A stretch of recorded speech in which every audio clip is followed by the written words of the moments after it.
This is a picture of what our universe of work looks like.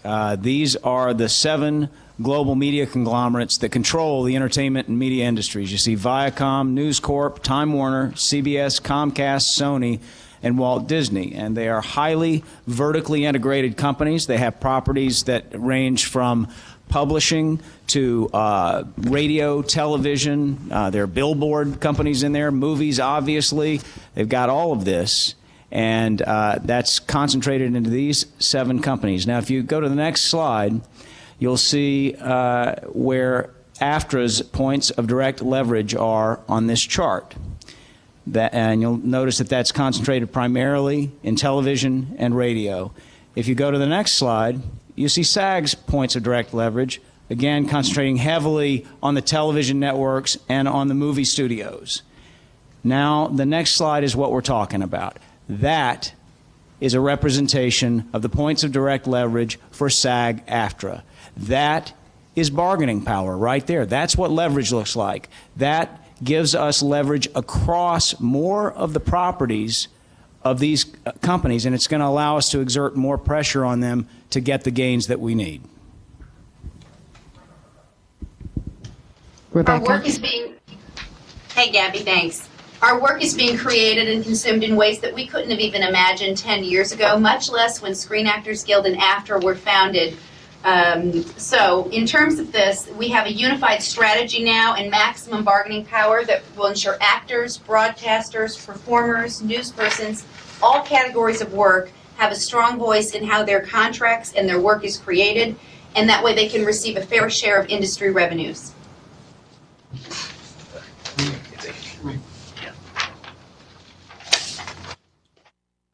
Amy, we think it's you to tell us something very interesting about benefits. Yeah. As you saw, our work is completely split between SAG and AFTRA. The work in the media industry is split between the 2 unions. So thousands of members are missing out on their health and pension and retirement benefits because their earnings are split. Without a merger, this critical situation is only going to grow worse and worse. Merging the unions removes a major hurdle to solving this problem and could allow plan trustees to develop a single plan that takes advantage of all of our covered earnings, and that will help members qualify for benefits.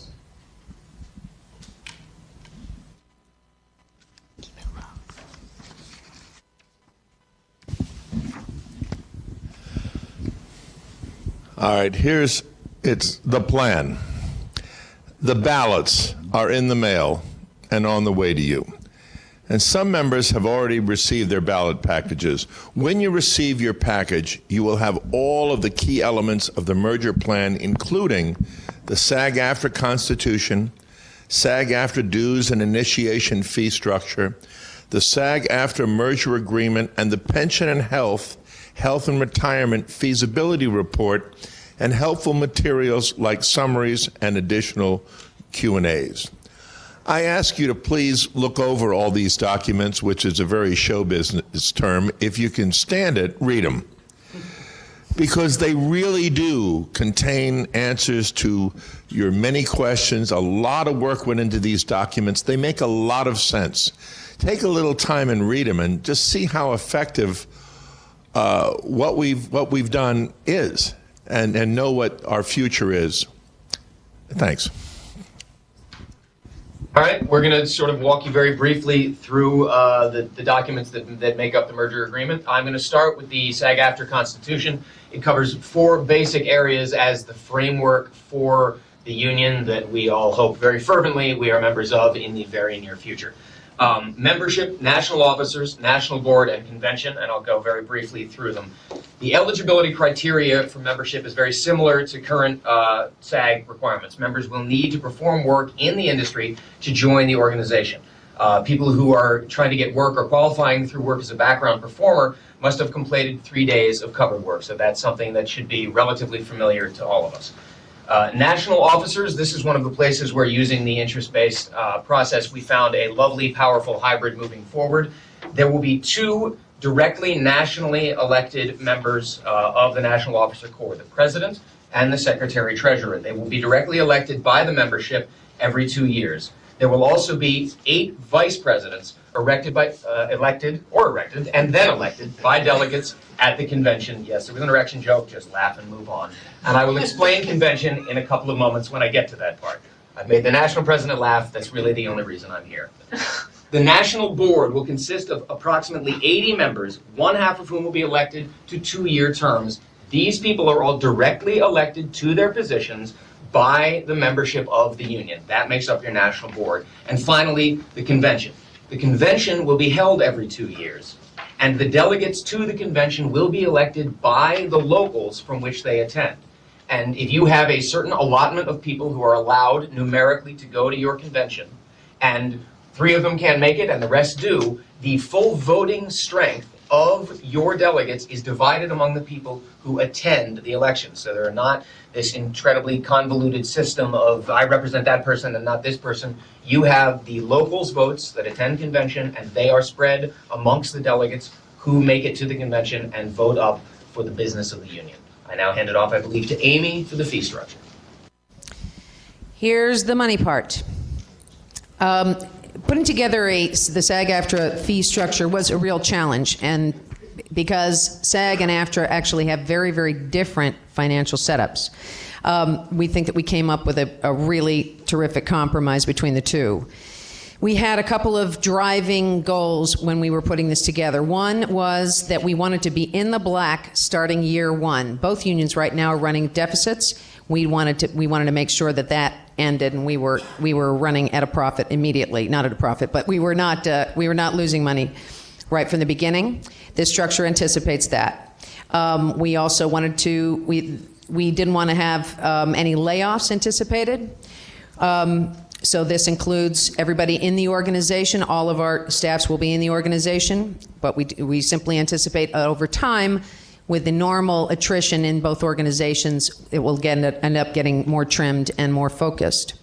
We also, the other major goal that we had was that by the end of 5 years, we would have a 6-month reserve in the bank. And that's absolutely critical if this union wants to be able to take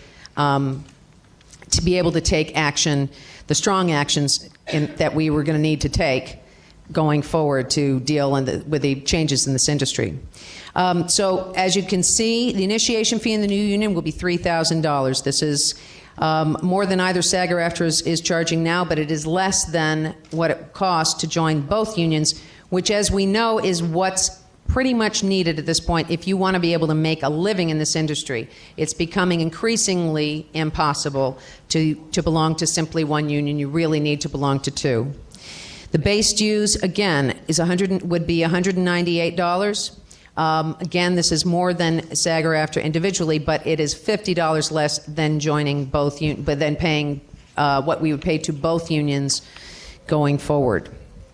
Work dues, again, is a compromise between the two. It's set at 1.575% of your earnings, up to a cap of $500,000. Again, that is a direct compromise between what the 2 unions are charging now. We have 3 areas where there will be fee structure waivers. Any SAG-AFTRA member who is working only on a single, that would be national or local, or a freelance broadcaster contract only, their work dues would be 1.575% for the earnings under $100,000, just like everybody else. And it would be 0.274% for earnings from $100,000 to a cap of $250,000. That is for people who don't have the opportunity to take any kind of freelance work. As soon as if they, for any reason, they take a freelance job outside of broadcast, they would be put back at the regular national rate. We recognize right now both unions have base dues and or initiation fee discounts in certain areas. In markets where it's important for organizing purposes, the new union will have discounts in those areas as well. And finally, the Screen Actors Guild has a policy where members over 70 years old with at least 20 years membership in the union who are earning under $5,000 a year do not have to pay base dues. That is going to continue in the new union.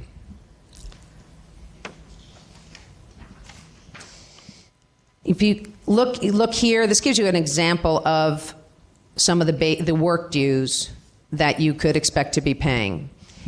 As you said, it represents a compromise between what the 2 unions are charging now.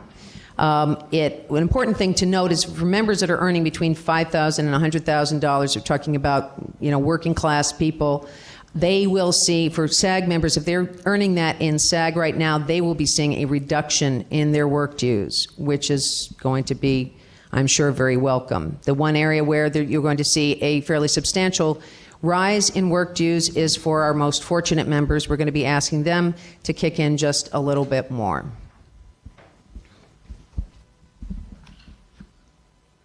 The merger agreement is one of the documents that's included in your packet. This document lays out the transition for the combining of two separate unions into one. I noticed on Twitter actually that there's one question that's already come up from someone named Sophia who's asked what the effective date would be if on March 30th, 2012, which is when the ballots are counted, at least 60% of the voting membership of each union votes to approve the merger, then on that date at midnight, the new union, SAG-AFTRA, would come into existence. So for this purpose, the effective date is March 30th, 2012. With respect to membership status and conversion, on the effective date, anyone who is a member in either union will automatically become a member of SAG-AFTRA on that effective date. With respect to the representation rights, this merger document has been crafted to ensure continuity of representation, and SAG-AFTRA will assume all of the collective bargaining agreements currently that either union is currently signatory to. So either an AFTRA agreement or a SAG agreement will become a collective bargaining agreement by the new organization, SAG-AFTRA, as of the effective date. And both parties will have the ability to negotiate in areas where either union currently has a collective bargaining agreement or relationship. With respect to the initial SAG-AFTRA National Board and officers, for the interim period, all members of the current AFTRA and SAG national boards will be combined and integrated into the initial SAG-AFTRA National Board for the interim period. There will also be initial co-presidents, the current president of AFTRA, Roberta Reardon, and the current president of Screen Actors Guild, Ken Howard. There will be co-presidents. There will be initial co-secretary treasurers. There will also be 8 other initial vice president positions, and those positions will be filled by current officers of either SAG or AFTRA. The transition period will end as of the first convention and the first elections. The first convention will be held in Los Angeles, but no later than the end of September 2013, and the first elections for president and secretary treasurer will occur shortly before that convention. And national board members and delegates to the convention will also be directly elected within the 45-day period immediately preceding the initial convention. Thanks, Tom. Continuing on about the merger agreement, first, the initial rules, regulations, and policies of SAG-AFTRA will be comprised of the current rules, regulations, and policies of both Screen Actors Guild and AFTRA.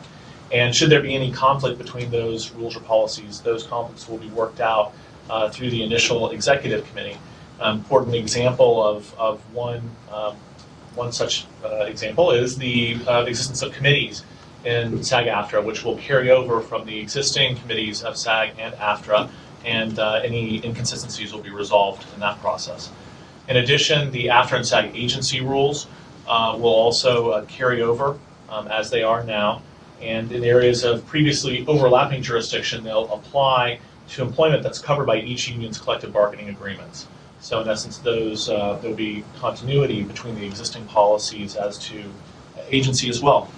Another important policy that will carry over from SAG and AFTRA now are SAG's Global Rule 1 and AFTRA's No Contract, No Work rules, both of which will continue to apply as they do now in each union's area of traditional jurisdiction. And again, the initial executive committee will resolve any conflicts or differences between the application of those rules. As far as locals and local membership go, in any city where there is an AFTRA local and a SAG branch, the AFTRA local and SAG branch or division will be combined into a single SAG-AFTRA local, and all of the members who are members of that branch or local will become members of the new SAG-AFTRA branch or local. For dual members, they'll be assigned to whichever local is nearest to their residence on file with either union, and if there's any issues with that, they can appeal that to the initial executive committee.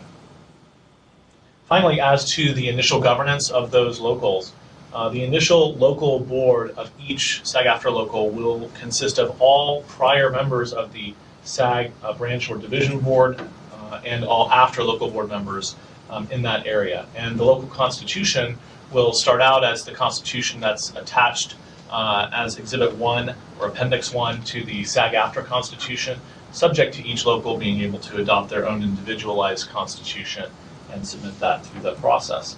In addition, in each of those local boards, the votes will be weighted in the board so that the former AFTRA local board members and the SAG branch or division board members will each have 50% of the vote in that initial local board.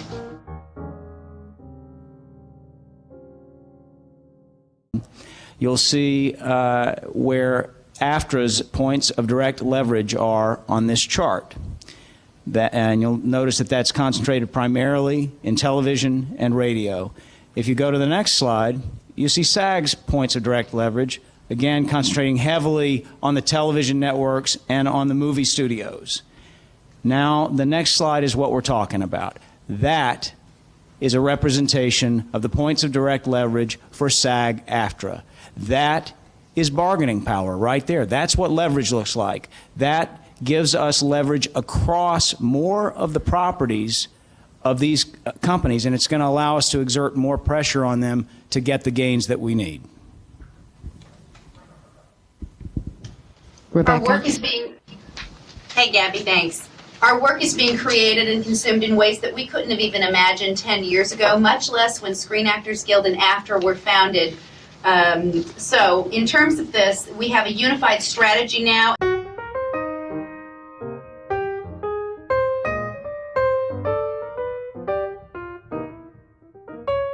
This is a picture of what our universe of work looks like.